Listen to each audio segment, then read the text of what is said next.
Hello everyone, this video is about the formula derivation of the differentiation formulas. So for the product rule, if f of x equals u of x times v of x, fx plus h would be replace x with x plus h, replace with x plus h. So well, first of all, using differentiation from the first principle, u prime of x is equal to the limit as h approaches 0 of u of x plus h minus u of x, all divided by h. For the v prime of x, same thing, but we use v. So f prime of x is exactly the same, but we use f now.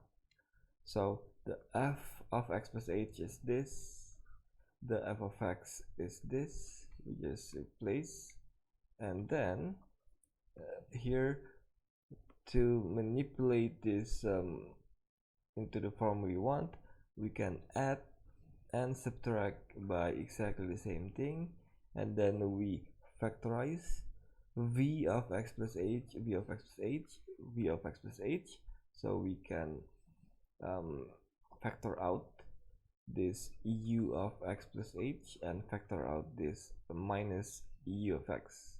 And for this term here and this term, they have u of x in common, so we factor out u of x, and we have the v of x plus h and v of x here, but there's a negative, so minus v of x. Now in limit we can separate additions and multiplications.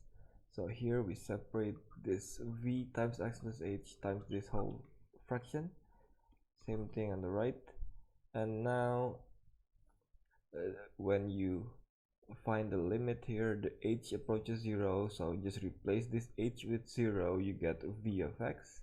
And here this is the definition of u prime of x, or du dx here, and there's nothing to substitute here because there's no h anywhere here, so it's just u of x.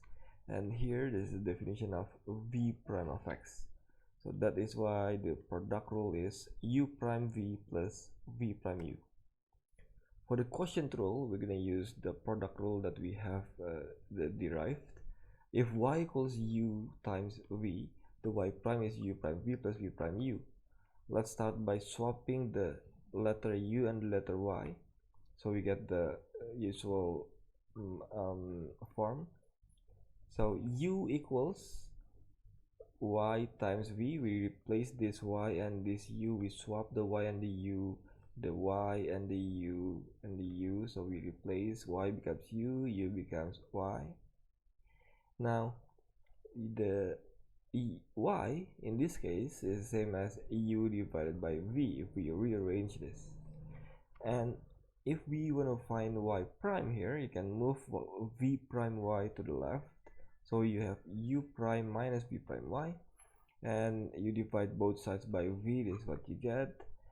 And the y is again u over v, so we replace y with u over v, and then we can multiply both parts of the fraction by v, so we get u prime v minus, so we cancel out the v and this v, we have minus v prime u divided by v times v is v squared.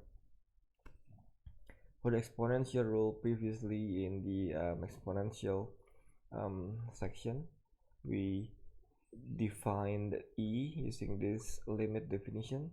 E is limit as n approaches infinity of 1 plus 1 over n all to the power of n.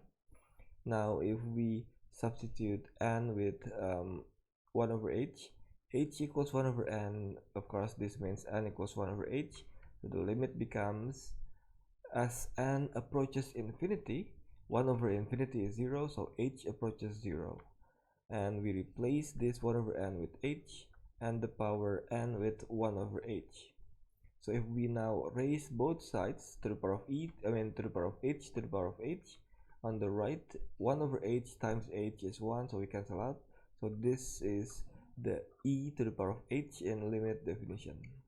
Now using differentiation from the first principle, if this is f of x, this must be f of x plus h. So the f prime is the limit as usual. F of x plus h is this, f of x. So this means e to the power of x times e to the power of h, and we can factor out. We pull out e to the power of x, we get e to the power of x, we pull out, we get e to the power of h minus 1. This is limit, so we can split multiplications. We have limit this times limit this. There's no h here, so this is just e to the power of x. And here, using the definition of e to the power of h, which is 1 plus h, so you replace this with 1 plus h. 1 minus 1 is 0, and so we have only h. H divided by h is simply 1. So the limit of 1 is simply 1. We have e to the power of x as the final answer. This is the derivative of e to the power of x. Now for the logarithmic rule, we just swap the x and the y first here, xy, xy. Then so we have x equals e to the power of y, or if you use ln both sides, ln x equals y. So the y is ln x, and here the x prime or the dx dy is e to the power of y is actually x. So this means the dy dx is, we flip, x over 1 becomes 1 over x. Y equals ln x, dy dx equals 1 over x. Small angle approximation. So if the angle is small, here we have the opposite, which is a straight line. But if the angle is small enough, this straight line here, this y, approaches theta times r using the arc length formula. So this is y and x approaches r. So this means sine theta would be theta r over r, which is theta, and cos theta would be 1, and tangent theta approaches theta. You can use your calculator here. Small angles 0.1, 0.1, 0.1. For sine you get also 0.1, so you get theta, sine theta equals theta. And for cos, sine small angle we get 1, and for tangent just like sine. Now notice that this works only if the angle is small and the angles must be in radians. So trigonometric limit approaching 0. So limit theta approaches 0 of sine theta equals theta previously. So this means limit sine theta, divided by theta here, divided by theta equals 1. And the limit as theta approaches 0 of cos theta is 1. So if we just move 1 to the left, we have this. We divide both sides by theta. 0 divided by theta is just 0. So cos theta minus 1 all over theta equals 0. This is the limit. Now we use the limits. If the f of x is sine x, f of x plus h is sine x plus h. And remember previously we have this, but now we are using h instead of theta. So using the differentiation from the first principle, sine x plus h, now we use the compound angle sine, sine cos plus cos sine, and we factor out the sine x. So we have cos h minus 1, and then we split the addition and the multiplication. So limit h approaches 0 of sine x, which is just sine x because there is no h here, and here this is exactly 0 actually from here, from the limit h approaches 0, and here there's no x here, so just cos x, and here we have 1. So that's it, we get the derivative of sine equals cos. Now we can find the derivative of cos using little trigonometry. Y equals sine x, y prime equals cos x. We know this from the differentiation from first principle, the proof.